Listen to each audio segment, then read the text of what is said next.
Good afternoon. Welcome, everybody. This is the next lecture in our series, Fashion Magic, which, as many of you know, is part of the new Institute for Public Humanities and the Arts here at Hofstra. I'm Rhonda Garelick. I think I'm losing my mic again. And I'm the director of that institute. Today, I am super thrilled, beyond thrilled and honored, to introduce our speaker, Judith Thurman. Judith has quite an outstanding biography. She began contributing to The New Yorker, for which she is most famous, in 1987 and became a staff writer there in 2000. Judith writes about books, about culture, about fashion, about art, about history. Her story, for example, on Yves Saint Laurent was chosen for the Best American Essays of 2003. She writes about the greatest couturiers of our time, and she has written influential, really monumental pieces on such designers as Chanel, Balenciaga, Schiaparelli, Kawakubo, Isabel Toledo, Alexander McQueen, Prada. But she also writes about Marina Abramovich, Diane Arbus. She's written brilliantly on literature, on Flaubert, on Margaret Fuller, on Paleolithic paintings in caves in southern France. Her work is sounds like it's going in and out. Judith's work is highly influential and winds up influencing filmmakers. For example, her piece on the cave paintings of the south of France became the inspiration for Werner Herzog's film, Cave of Forgotten Dreams. Judith is also a renowned biographer. Her book, Isak Dinesen, The Life of a Storyteller, won the 1983 National Book Award for Nonfiction and was the basis for Sidney Pollack's movie, which many of you may know, Out of Africa. Judith also wrote a biography of the great French writer Colette called Secrets of the Flesh, A Life of Colette, which won the Los Angeles Times Book Prize for Biography and the Salon Book Award, also for biography. A collection of her essays for The New Yorker, Cleopatra's Nose, 39 Varieties of Desire, was published in 2007. She's received the Mary McCarthy Award for Lifetime Achievement, the Rungsted Lund Prize from the Royal Danish Academy, and the Harold Vercel Memorial Award for Prose Style from the American Academy of Arts and Letters. Judith is a Chevalière de l'Ordre des Arts et des Lettres from the French government. Her second volume of collected essays, A Left-Handed Woman, which came out a couple of years ago, won the Penn Diamondstein Spielvogel Award for Art of the Essay. She's been also a finalist for the Pulitzer. I just learned moments ago that she's just won another award, the Silvers Dudley New York Review of Books Foundation Lifetime Achievement Award in Cultural Criticism. Is that right? Did I get it right? Yes, perfect. Okay. I'm blushing now. Judith is also a very fine poet, in fact, began her career as a poet and a translator of poetry, and she speaks, I believe, at least 5 languages that I know of. I don't want to embarrass Judith. That's all her very official and outstanding biography. But I will add that as an interlocutor, as a conversationalist, as a friend, as a person, she's just unbeatable. There is no one better to hear talk, and so we are very fortunate today to get that experience. Please join me in welcoming to Hofstra, Judith Thurman. Thank you. I'm so happy to be here. I love talking to Rhonda. I love. We thought of taking the show on the road at some point. We share so many enthusiasms and sort of secret penchant. We really do. And I also, it's a mutual admiration society because I think Rhonda's one of the great critics, a great social critic of fashion, which is something that is rare. It's increasingly rare. So I'm delighted to be here. And it's, by the way, when I came and I saw the picture, it's by complete chance that I'm wearing the exact same thing that I was wearing when Rhonda interviewed me for the Times. When a left-handed woman came out, because my closet they took out the air conditioner and all the clothes are on the floor, so I just grabbed this, and it's kind of silly to look exactly the same. There we go. But that was accidental. I'm going to probably stand a little bit so I can manipulate all of the equipment. You don't need to. You can sit where you are. I can see what it is. What I wanted to do is forward this a little, and thank you for those unbelievably kind remarks. Is that too small to read? I wanted to start by asking Judith to read this passage, which is about the great designer, the influential designer Rei Kawakubo, about whom Judith wrote a fantastic essay in The New Yorker. If you would prefer to read it from my text. No, I can. Okay. I'm luckily standing close enough. Okay. In 1981, when she brought her first collection to Paris, Kawakubo was nearly 40 and preeminent in Japan, but largely unknown in the West. Mugler and Versace were the harbingers of a new moment, of a giddy, truculent materialism embodied in different guises by Margaret Thatcher, Madonna, Princess Di, Alexis Carrington, and Jane Fonda, and by legions of newly minted executives who wore block and tackle power suits to the office and spandex stirrup pants to the gym. These women were tough and glitzy and on the make without apologies, and so was fashion. Then the following year, a collection that Kawakubo called Destroy hit the runway. It was modeled by a cadre of disheveled vestals in livid war paint who stomped down the catwalk to the beating of a drum, wearing the bleak and ragged uniforms of a new order. Few, if any, spectators were left blasé, and some went home dumbstruck with rapture, while others lobbed back at the invader what they perceived as a blast of barbarity, tagging the look Hiroshima's revenge. Kawakubo has never quite lived down, she has at times played up, that show of audacity, whose fallout is still being absorbed by fashion's young, yet which was much more Parisian than it seemed, a piece of shock theater in the venerable tradition of Ubu and the rite of spring. Okay, just as prose alone, that merits a moment to have it sink in and be admired.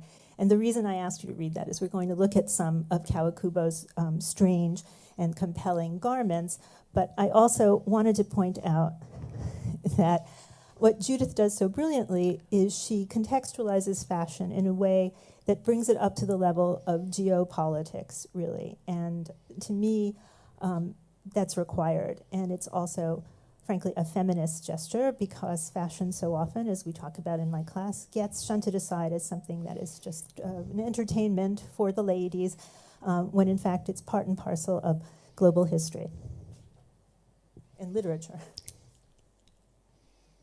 That's Kawakubo.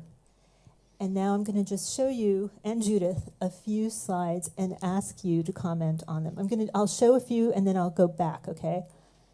This is from the Cubism, the Blood and Roses.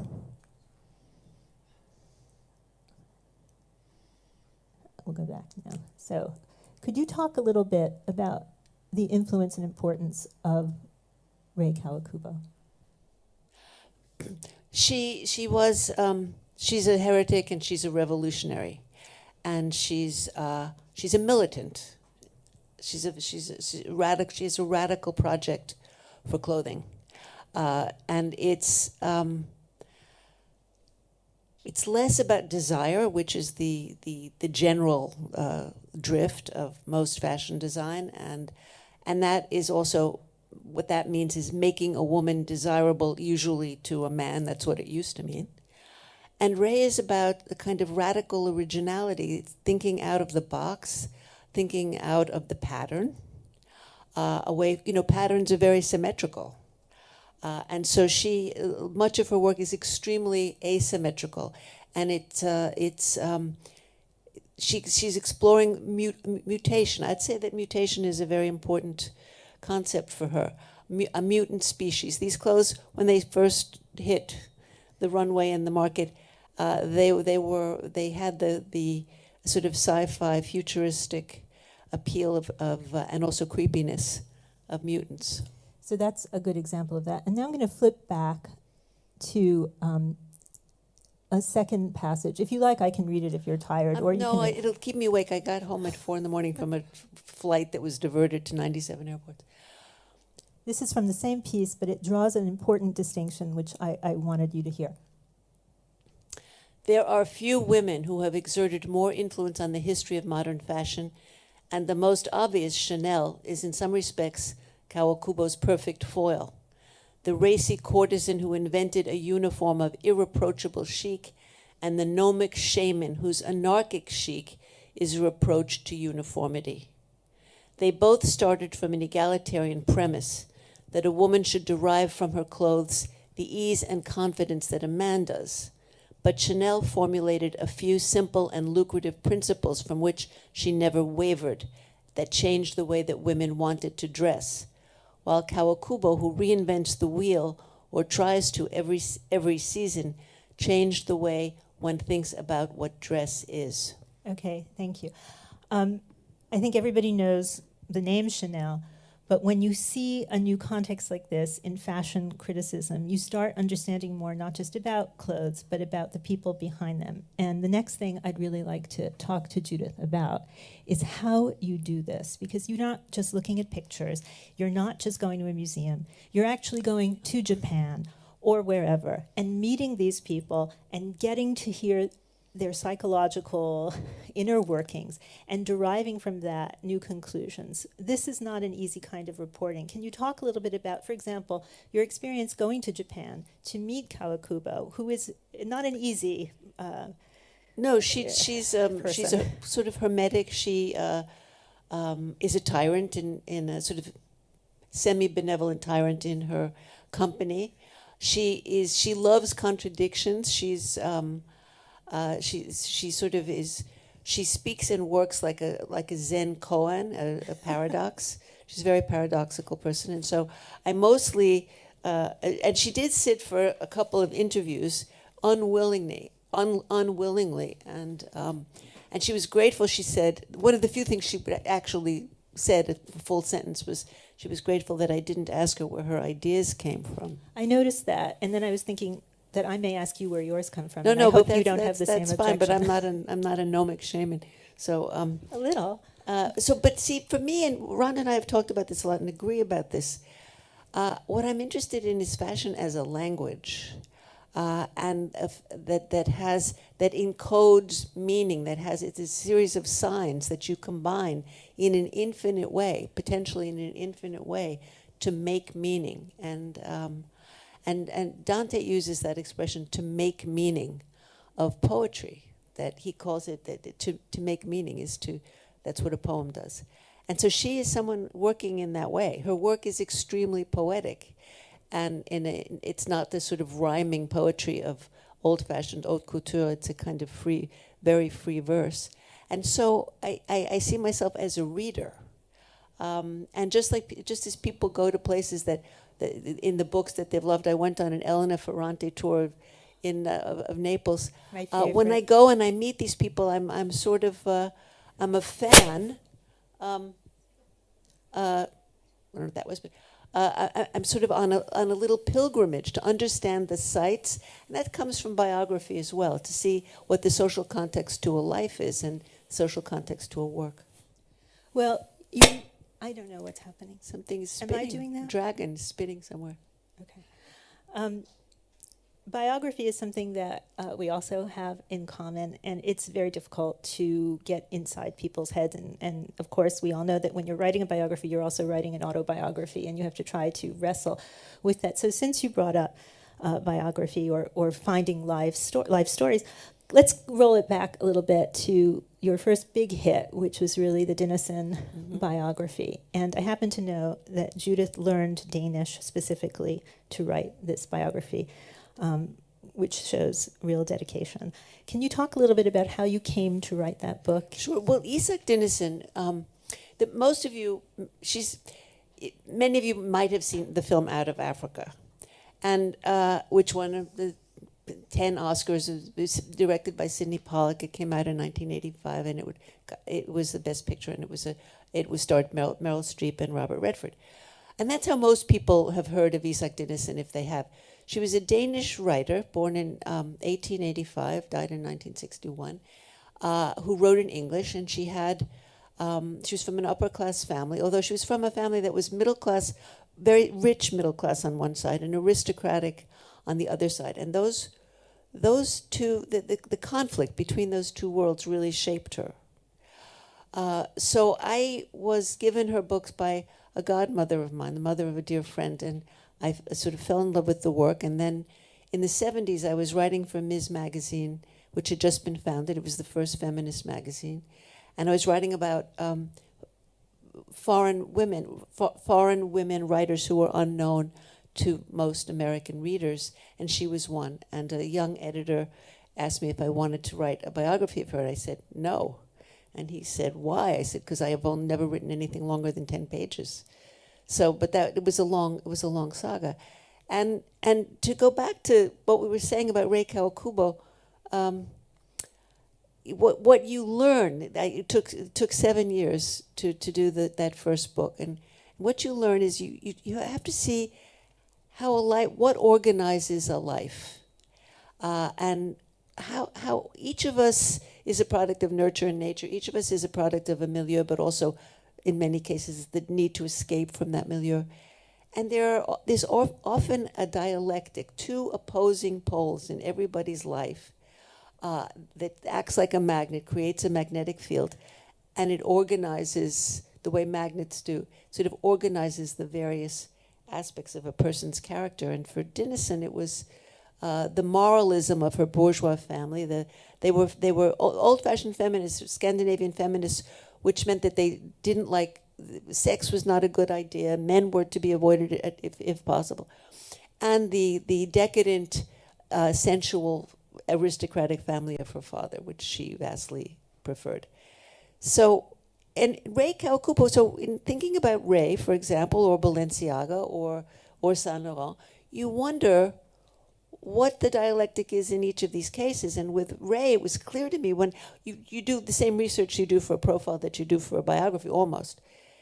It's the incredible formality and convention of Japanese life. Rei is now in her 80s, so for a woman of her generation, and the expectations of modesty and of self-effacement and of conformity, and this powerful urge of hers to defy convention. And so you see that in the clothes, because what these images don't tell you.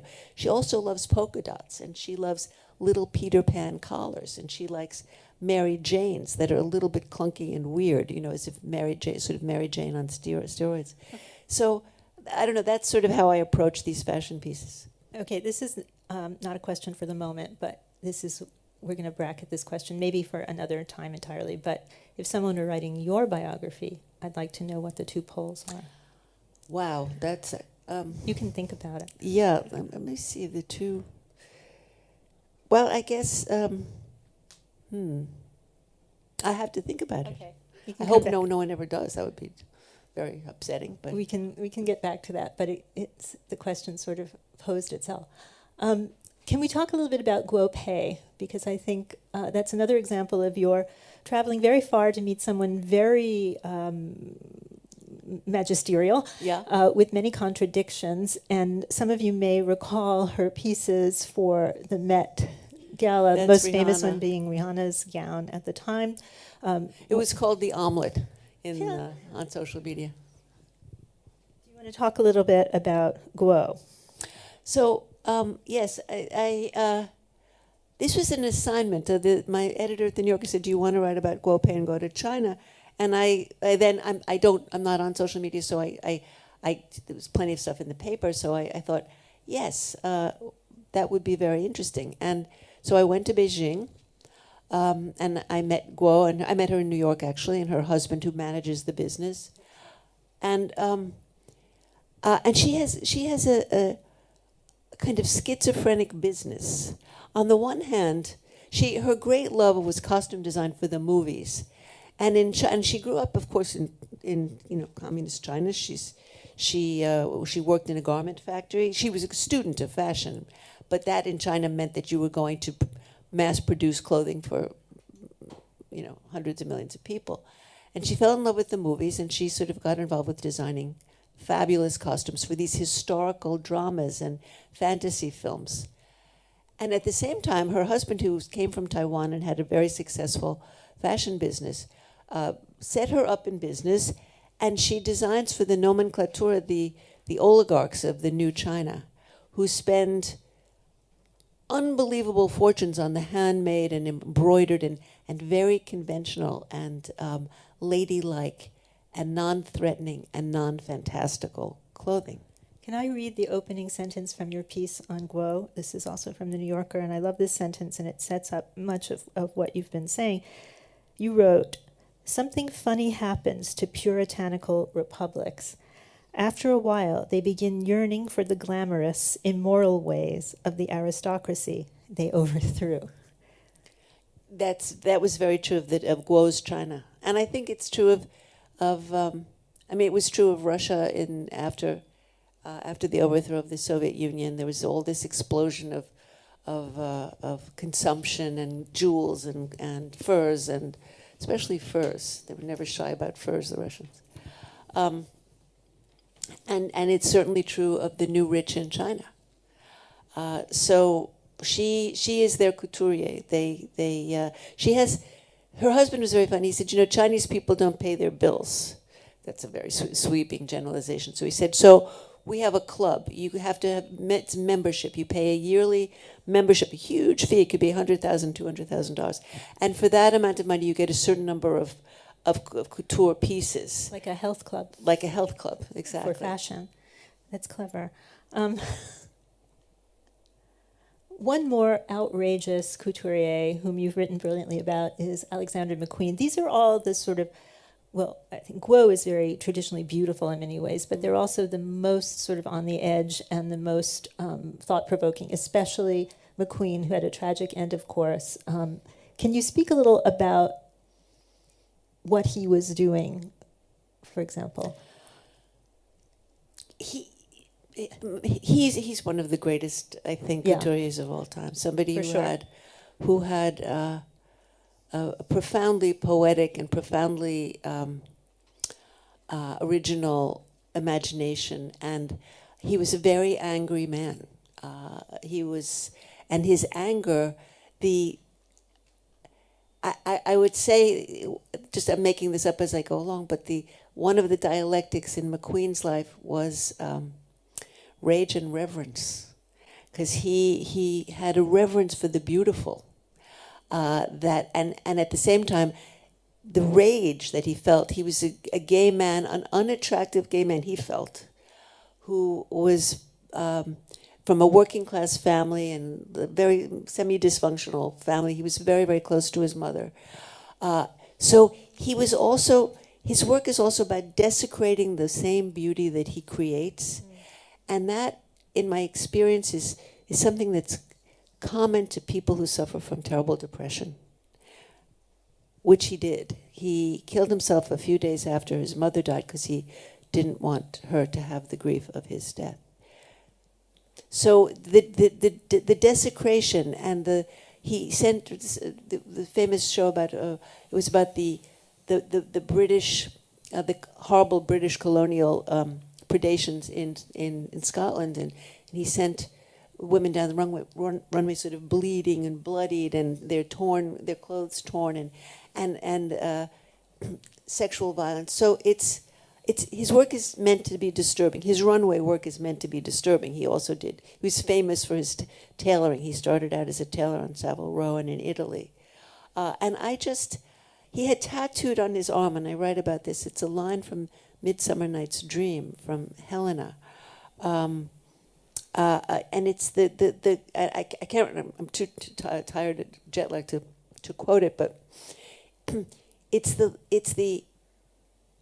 outraged plea of a woman who's been abandoned in love, and who feels that she's not beautiful enough to be loved. And I thought that was one of the most telling small details about McQueen. And then that combination of rage, genius, the love of beauty, an exceptional sensuality, and self-destructiveness. Well, since you're mentioning all of these key terms in regard to McQueen, but you also mentioned the devastation of Scotland, putting it again in a larger context. Yesterday, we had a speaker, Mushtari Hilal, who came to speak about her new book called Ugliness, and we talked a lot about what that is, what ugliness is, what beauty is, and their role in culture. And I'm wondering, given that you think a lot about beauty, if you've also thought about ugliness? I have thought about ugliness. I was considered myself very ugly as a child, which is why when I got that book as a galley, and I looked at the cover, and I completely identified with her and the feeling that she had about her nose and the hair. I had hair on my lip and between my brows, and I was fat and ungainly, and I know I was, and taller than everybody else. I was this hulking child. I stopped growing at about 13, but I grew up. The pictures, the class pictures, I'm like taller than the teachers. So it's primal. Ugliness was a primal experience for me, and it creates a lot of course, unhappiness and distress in whoever's made to feel that way, and it's people don't. If you don't look in the mirror, not the mirror on the wall, but the mirror of your contemporaries and your family and the world, you don't necessarily think you're ugly any more than a dog does or a baby. Ugliness is something you learn about yourself. I've never heard you say that. That's poignant and fascinating, and you've devoted a lot of your life to studying beauty, although oblique beauty of various sorts. Where are we now? I always want to hear your thoughts on contemporary fashion, but maybe more broadly speaking. I think we're in a moment, the person who introduced Mushtari earlier 2 weeks ago when we had a Hofstra event in New York City introduced her by saying we're in a kind of ugly time, and so he thought a meditation on ugliness was very apropos. I'm wondering if you've thought about the aesthetics of the moment and the sort of moral implications in light of all we're talking about. I think most of us think about this every minute of every waking day. At the moment, I was in Ukraine in September. I'm going back in June if it's possible. It will be possible. It's just a question of risk. But it's actually not so scary to be there for weird reasons. For me, the excruciating pain, I'm 78, I'm old. I have never in my life lived through a period of such hideous disruption of every sort of value that one took for granted. And for me, the moral ugliness is very hard to bear. It's moral ugliness. It's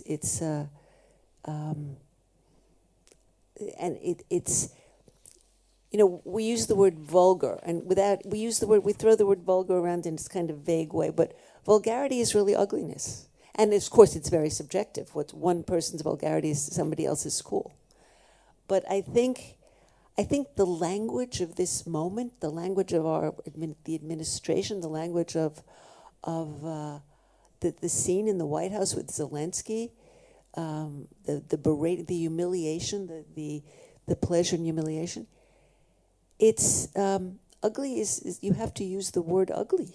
There are lots of other words, 4-letter words, but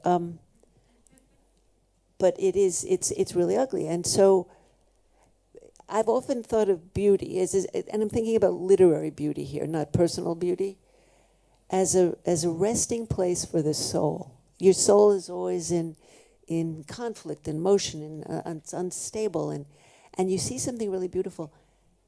And you rest on it in contemplation for a minute. And I had my week's vacation, I have a beach vacation once a year, and I have friends who have a house on a beach. And there was an egret at the end of the beach, a very large egret. It was a tall egret. And it was standing on a rock, and it was completely poised, this most beautiful creature, poised and looking out and lit by the sun. And I stood there for a long time resting in its beauty. And so the turmoil that we're feeling is the dialectic opposite of the rest that a certain kind of beauty can give you. Speaking of which. Yes, well, I am prompting you because this is an aesthetic that you've written brilliantly about. Also, this is Prada, of course, and she is famous for what's called the jolie laid aesthetic, or the pretty ugly aesthetic, and it's a different kind of beauty. and I'm wondering if it's somehow more appropriate for these times. Can you talk a little bit, to bring you back to fashion for a Sure. moment, of this peculiar aesthetic? Here's a more sort of strictly pretty look. What scab? Let's stick with that. I had those pants, which I got at a thrift store,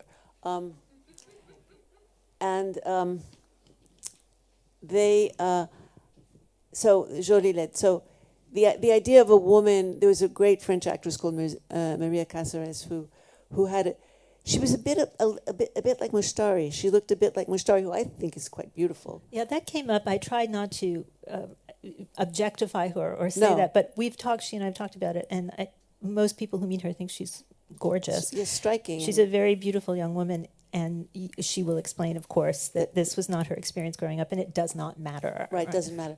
So, but the idea, the charisma of a woman who doesn't have conventional beauty, and Miuccia Prada does not have conventional beauty, and she hasn't done anything to conventionalize her looks. Right. She has a long nose and a sort of narrow forehead, and she has a big chin, and she is tiny, and so she's not statuesque at all, and and again, you see this in fashion all the time. She was raised in an extremely conventional upper middle class Milanese family who had a store called Prada, which made leather goods. And there's nobody more bourgeois than the Milanese. Nobody. I think the word probably comes from there. Borghese, it's actually Florentine. But and so she was a child. She's my age exactly, and she was a child of the late 60s and the 70s, and she was a Marxist, and she was demonstrated. She went to demonstrations. Of course, it was the time of left-wing terrorism in Italy, and so her dialectic is also conformity and comme il faut, and dressing for every meal and every occasion in the perfect way, and also, like McQueen, and this is a theme, desecrating those norms. And she does. I mean, this is one of the ugliest things you've ever seen. It's irredeemable. But of course, on Kate Moss, it looks fabulous. But here's another thing about Prada from my own personal experiences, a sort of small person. She challenges you. She makes the clothes ugly. It's a challenge to the buyer. It's a sadistic challenge to the buyer, let us say. If you can pull it off, it's almost as if you don't deserve to wear Prada unless you can pull it off, which most of us can't. And so this is sort of, it's very defined. She makes tons of very wearable things, especially handbags, which doesn't matter what your body shape is. You can buy a $3,000 handbag just fine. But she's very challenging, she's very defiant. I love what you said in a piece you wrote on Prada, which is that in the dressing room, putting on Prada, you realize quickly that if you don't pull it off, you look immediately like a governess. No offense to governesses, but that is not the chicest look. But let's talk a little bit about this kind of intimidation factor, because it's not unique to Prada. No, it's definitely not. So fashion is something that I teach about, write about. You have spent a lot of years writing about. But for many people, justifiably, it's an elite subject about unaffordable things that are for 6-foot-tall women who weigh 2 pounds and has nothing to do with daily life. So can you put a different frame around fashion to make clear why you find it a more approachable and universal subject? Well, it's a language. I approach it as a linguist. I want to know. I want to know how to. When I was young and unchic, I grew up in Queens, and my parents didn't have any money, and I was sort of besotted by it and awed and intimidated. And so, just as with the languages that I speak, which I learned French in Queens public school, but the others I learned in Europe, I wanted to speak the language. And so, to speak a language, you have to understand the codes. That's the hardest thing. The grammar is kind of easy compared to the codes. The stuff that the insiders, that the natives of a language understand. So that's sort of what drew me into fashion. And yes, in that sense, there's an elitism to it, because there's also an elitism to what we're doing here right now, which is we're talking about we're talking about cultural history in a way, in a sort of sophisticated way, with all kinds of references that many people don't care about or don't understand or couldn't follow. So when you talk about code switching or understanding the codes of a language, it's kind of elite because it's limited.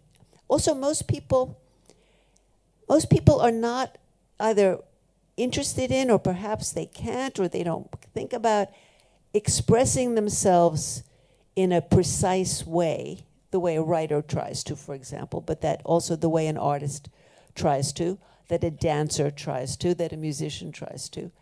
And I think the other elite aspect of fashion is that there's a perfectionistic, there's a sort of a virtuosity to it that is beyond it's not accessible to many people. And they therefore feel excluded, rightfully so, and they look upon it as a frivolous waste of time. Like, why aren't you writing about math, or why aren't you writing about the poverty? Why aren't you doing something useful? Why are you writing about clothes?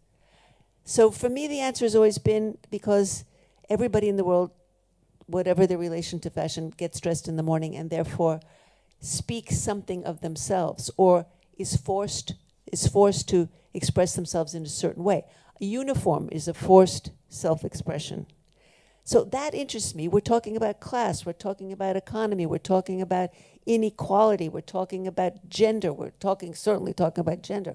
We're talking about all of these things, and when you're walking through the aisles of a store, you're not thinking about that, but it's there.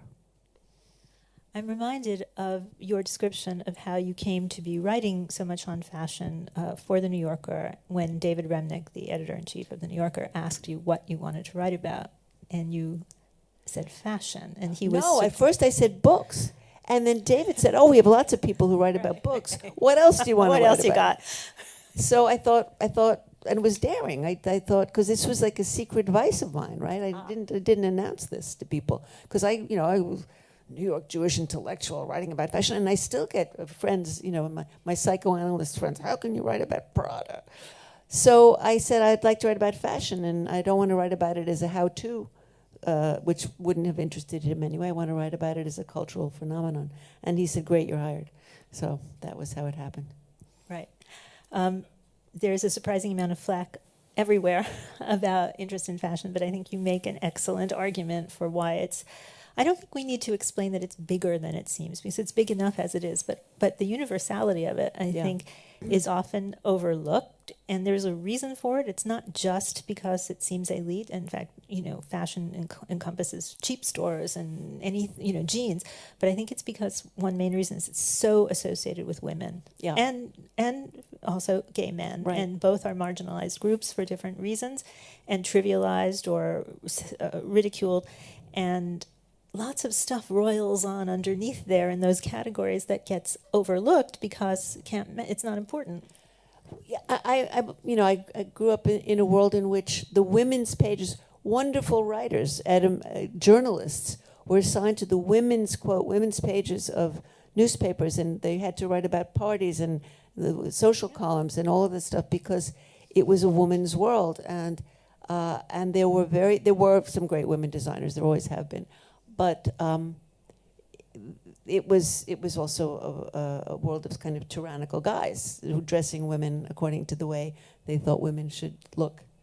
I've just been scrolling through some great looks by Schiaparelli, whom you've written about, but I really did want to talk a little bit about what's often called fashion and politics. I think fashion and politics is way, way bigger than what do political women wear. However, that's often the billboard for talking about fashion, the sort of jumping off point. So I thought we'd go back a little bit in time and take a look at this famous dress by Isabel Toledo, the late, great Isabel Toledo, that Michelle Obama wore for the inauguration in 2009, and ask you to talk a little bit. I don't know why it says courtesy Lane Bryant, because she certainly wasn't a Lane Bryant customer. No, very briefly. She worked for them. They hired her very briefly, and that didn't work out. And I guess they have something to do with the archives. In fact, I'm speaking. Her husband, Ruben Toledo, was a wonderful man, a great illustrator. He's being honored next week, and I'm going to give a little speech and, talking about their career. this was one of the great couples of all times. People madly in love with each other, never apart. I think they spent a week apart, working in harmony, two souls really on the same wavelength. And Isabel was a kind of genius. Valerie Steele, the head of who's coming soon to the Institute. She'll be speaking. She always talked about Isabel as an architect who could see, who could convert 2 dimensions into 3 dimensions in a sketch. She didn't have to drape it. She didn't have to make it. She didn't have to sew it. She could see in very, very complicated, unlikely designs. This isn't one. This was for the First Lady, the first black First Lady of the United States, who chose chose Isabel because she was an immigrant. She was an immigrant, first generation. She was born in Cuba, from a working class family in New Jersey, self-made, very fierce, and so it was a great honor. And you know, inauguration day is always freezing, so Isabel lined the coat and the skirt with very, very fine cashmere to keep her as warm as possible. And so Isabel was, she was very quiet. She didn't talk much. Her husband did all the talking, but not in a way of taking it over. No, he was very charming. He was like the interpreter. It was like Ray Kawakubo's husband, in fact. I'm going to skip ahead. These are Daniel Roseberry for SCAP, but I wanted to end with Anne Lowe because she's an undersung, underknown, important designer. Can you say a little bit about this famous political figure's dress? Do you have a picture of Anne Lowe by any chance? Oh, I don't. I'm sorry that I don't. Which is too bad, because Anne Lowe was the granddaughter of an enslaved person, born in the South, born in Alabama. And her mother and grandmother, her grandfather, who we don't know a lot about, her grandfather was able to buy the freedom of his wife, and their daughter was born as a free person, and the grandmother and the mother had a business in Birmingham, dressing the white society ladies and the governor's wife and the sort of white society of Birmingham. And Anne Lowe was incredibly talented from a very early age. She would help them in their workshop, and she, like most people of color then, she had a very sketchy academic education, practically none, but she had an incredible technical and creative education in her mother's and grandmother's business. And of course, they worked for rich white ladies. And Anne worked for a family in Florida, and she was such a great dressmaker that she became famous. There were stories about her, this is in the 20s. So stories about the granddaughter of an enslaved person in the society pages in Florida. Very unusual, very, very strange. Her talents were appreciated by the family she worked for, and they sent her to New York for more training. But when she got to this fashion school in New York, the teacher sort of looked at her work and said, "I can't teach you anything. Sorry, you're a master." And then she went back to the South and had her own business there. She married, and the husband, she was the main breadwinner. Her husband had a job, but worked for the railroad, but she was the main breadwinner, and she had one child. And eventually she came to New York, and she established herself as a couturier, a society couturier for the kind of families whose daughters are debutantes and have coming out parties and have weddings at the plaza for 500 people. And she made the coming out dresses for Jacqueline Kennedy and her sister Lee when they came out, I think, in Newport, Rhode Island, that ultra diverse community. Right. Her mother, Jackie appreciated Anne Lowe, but she wanted Givenchy or or Chanel or something like that to design her wedding dress to the Senator Kennedy then. And she didn't want a sort of frothy, debutante confection, however beautiful it is. And it is. It's really beautiful. Really is. But her father-in-law, Jack Kennedy's father-in-law, wanted Jackie to project an air of incredibly wholesome American beauty. So Anne Lowe did this really famous dress.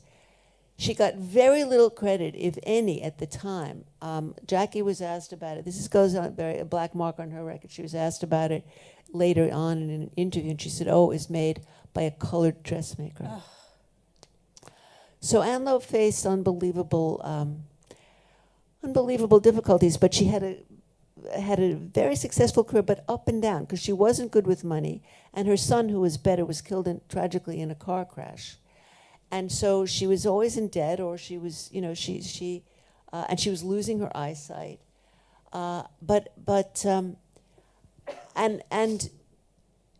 So for all of these great clothes that were in museums, because many of the ladies who bought these clothes, which were couture, she was of course underpaid, gave them to collections, to which they still belong. And so I heard about Anne Lowe. I was during the pandemic, and I was renting a shack in the Hamptons. Nobody was there. I was with a friend. And the realtor who showed it to us was the daughter of people who had had a dress shop on Madison Avenue. And when Anne Lowe was in one of her poor moments, she had lost money, she needed a job, they had hired her. So she had all of this extraordinary, the clippings about Anne Lowe. And that's how the story came to be. Oh, I didn't know that's how you came upon all the material. Well, I really wanted to just draw Anne Lowe to our attention because it's another example of fashion's way of helping us illuminate corners of history that often get overlooked. And your work especially has been devoted for years to examining the important lives of women that we don't always know about. We're going to take questions in a second. I hate to do this because I'd rather end with Anne Lowe, but I did want just to... I loved what you wrote about that. You did? Yes. Oh my gosh, how did I miss it? It was fantastic. Well, then go. No. I thought it was. You should talk about it. No. This is your platform. This is the official new portrait of the First Lady. I did see that. I'm sorry. I do remember now, but I didn't download your article. I do remember now. So perfect. I rediscovered it and wanted you to talk about it. Just 2 minutes. Your read. Well, it's a poster for the sort of female version of The Apprentice, isn't it? It's I'm all business, which is really true. She is all business. And I'm unapproachable. And I'm perfect. And eat your heart out with envy. And there's not this sort of... There's no warmth at all. There's no warmth in her clothes. There's no whimsy. There's no imagination. It's very, very chic. There's no accessory. There's no accessory. She's, you can't tell they may have photoshopped out the 20-carat diamond ring. But I don't know. She's, I suppose it's meant to be aspirational for some people. You mean for the country? Yes. We're going to be business people together. We're going to be business, no nonsense. We're going to be business people in suits. We're going to be impregnable. We're going to be no one dares challenge glossy, this person. Yeah, and the sort of reflection. And the reflection and the both seem like reflections, actually. Yes, it's all hard surfaces. Yeah. It's about hardness. I think this is an image of hardness. The glass surface, the pains in the back, the cut of the jacket, the sharpness of the shoulders, the sharpness of the fingernails, the sharpness of the cheekbones. It's about hardness. Yeah, I think that's enough on her. That was brilliant, and I'll go back to a better image. And I now invite questions for Judith, and I'm going to ask if we could turn off that spotlight, because it's very intense. Thank you. Can we turn off the... Turn off the projector? Yeah, great, thank you. Oh, I can see it. So there is a mic for your questions, or you can raise your hand and project. I know some people don't love walking to the mic. Yeah. So in your piece about AOC, it reminded me of, it's good that we ended on what we just talked about, because at the joint address, there were Congress people wearing pink and holding up signs, and there was a lot of criticism. Oh. And there was a lot of criticism for that, which I see the validity in it, but I just wanted to get your opinion on it. Of the protests of the Congress people in pink holding up the signs false? Yeah. And you were relating that to the piece on AOC in the New Yorker? The students read the piece on AOC's gown that said "Tax the Rich," I think it said, by Aurora James a few years back at the Met Gala. Yeah, the tax, it was, I can see why she thought it was, she was making a statement. Again, it was defiant, and but it was such a mix, talk about code switching. It was such a mixed message that I didn't think it served the purpose. To come in a couture dress made by somebody who actually hasn't paid their workers, so it didn't. It was a shame. I thought it was. She looked great. It was fun. It was. But she's also at a party for an unbelievably elite institution that's raising millions of dollars by selling tickets for $20,000 a seat. So it was just. It was off balance for me. I thought the pink suits and the I thought it was a dignified protest. I didn't understand that people were. I didn't understand how when the Trump administration and everybody in it says in public the most vile, racist, vulgar, insulting things to anybody, a quiet protest with people holding up a sign could be construed as disrespect. Let's talk about respect, America, So, yeah, that's how I felt about the pink suits and the false. It's a good connection you made. Yeah, it is a very good connection. I was curious about your opinion on using fashion trends and observing that to kind of predict political shifts, like with the trad wife aesthetic kind of on the rise, and then us seeing that uptick in conservatism in the U.S. Well, I think, the old saw is that, mini skirts are times of boom times and midi skirts are times of recession. But I thought it was mini skirts are mini skirts are times of good times. Okay, right. Yeah. When you have a political situation that changes by the 15-minute interval, I don't think there's room for trends.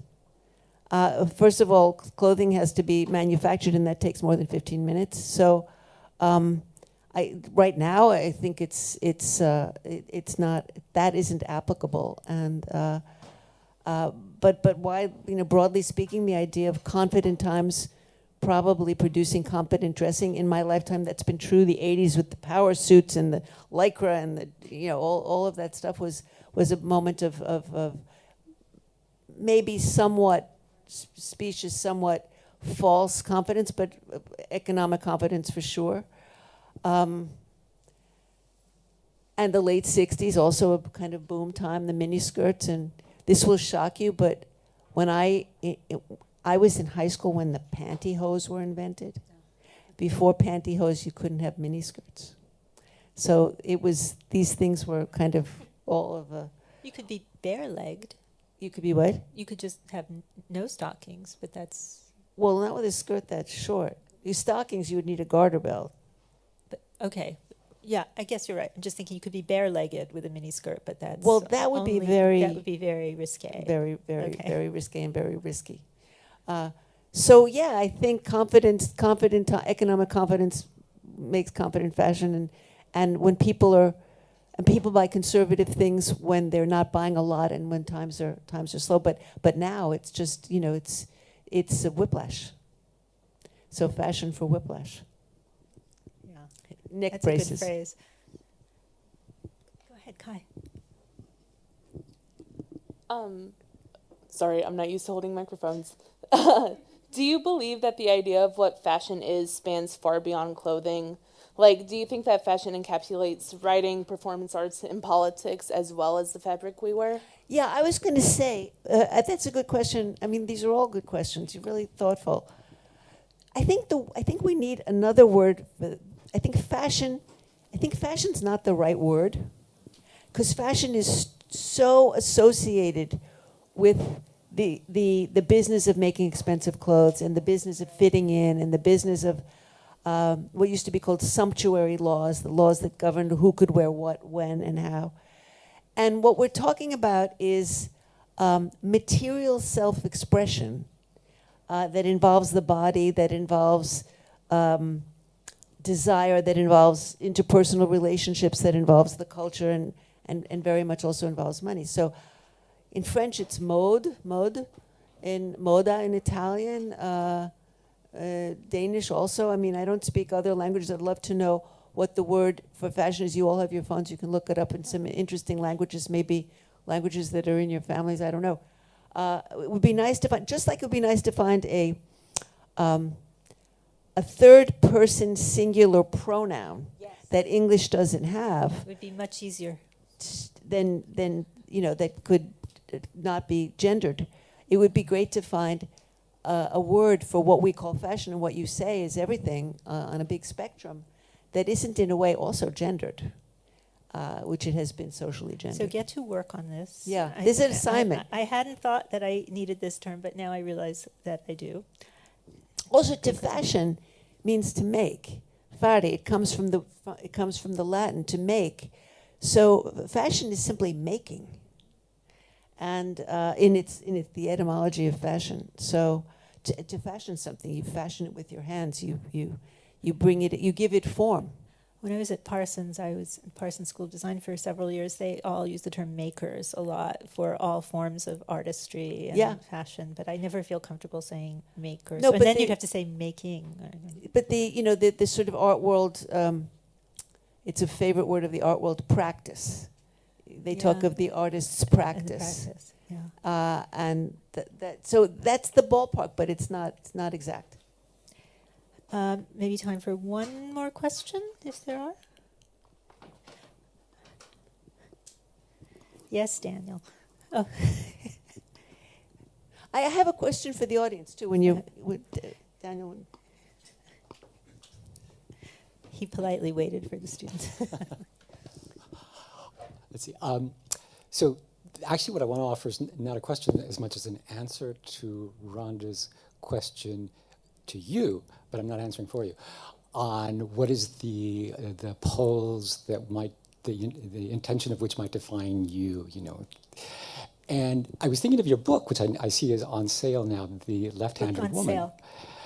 And it appears to me that creates its own opposition, that you are a left-handed woman in a right-handed world. True. And that I see as maybe a way of looking at things otherwise than they are accepted. And to me, maybe I see your motivation in writing, your approach to writing, the topics you choose for writing, may be motivated from this position of oneself as having to see things somewhat otherwise from the way everybody else sees it. Thank you. That's wonderful. I'm going to chew on that. I love that idea, and it's a compliment. And yes, left-handedness is a form of difference. It's a common enough one. There's 10% of most populations of people are left-handed, and you grow up with a certain sense of awkwardness because everything is a right-handed world. And your hands always smeared with ink. Yes, exactly.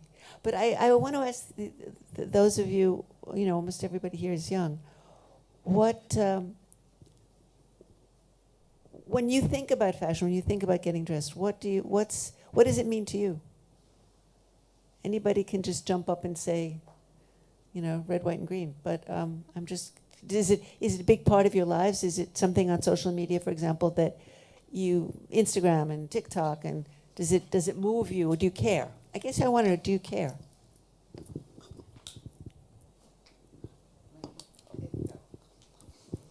I was going to say, I think, it is a big part of, I think most of our generation now. I think based on, after COVID especially, I think the increased use of TikTok, Instagram, everything, even regular the Met Gala, the stuff we see, movies, TV shows, everything. We always see how people dress, and I feel like it kind of gives us our own individuality in a way. And like we see like our favorite TikTokers, and we see how they dress, and we're like, oh, we want those pieces, or we want to find our own pieces that kind of like express us. And I think it's a really big part of our life. Like every day, I bet everybody, they take time just to find their outfit. They wake up a little bit early just to pick out that outfit so they can wear it for the day. Yeah. I think it's like a really big part.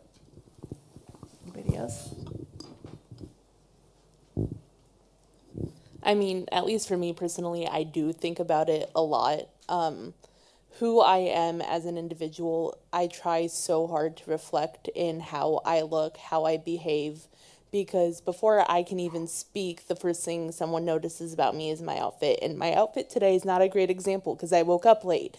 But normally I'm like trying to wear things that show who I am, who I want the world to perceive me as. And I feel like that's true for a lot of our generation in a time where we don't feel like we necessarily have a voice outside of this. That's great. I agree with what these two previously said. I agree with all their points. But in my personal experience, I also do care a lot about, especially when I leave my room, because I know others will perceive me.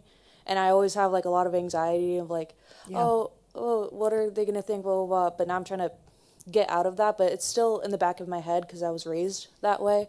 My dad raised me to only wear jeans to school. I wasn't allowed to wear sweatpants. I couldn't wear leggings unless I had a long enough shirt. So that still affects me today.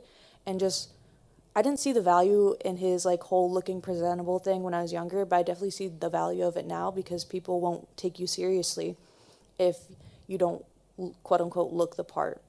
That's really interesting. And it reminds me of something that I could have said before but didn't think of, which is that in the history of fashion, which is the history of usually court dress to begin with, the trick is to stand out while fitting in. And that kind of defines so much, and it defines the left-handed thing too, standing out while fitting in. So exactly. So how do we define ourselves, and yet how do we not? When you said the word anxiety, that's what triggered in me that thought. The anxiety about being a weird outcast and standing out too much. That's Georg Simmel, the great theorist of fashion, sociologist of fashion, wrote that was the essential underlying quality of fashion, that it was the paradox of conformity and individuation. Yeah. And we're all always dealing with that balancing act. Judith's book, A Left-Handed Woman, is available at the back of the room, and she'll be happy to sign, I'm sure, anyone who buys a copy. Thank you so much for joining us. The next Institute event is March 27th, when Valerie Steele of the Fashion Institute of Technology will join us. So thank you, and please join me in thanking our esteemed guest, Judith Thurman.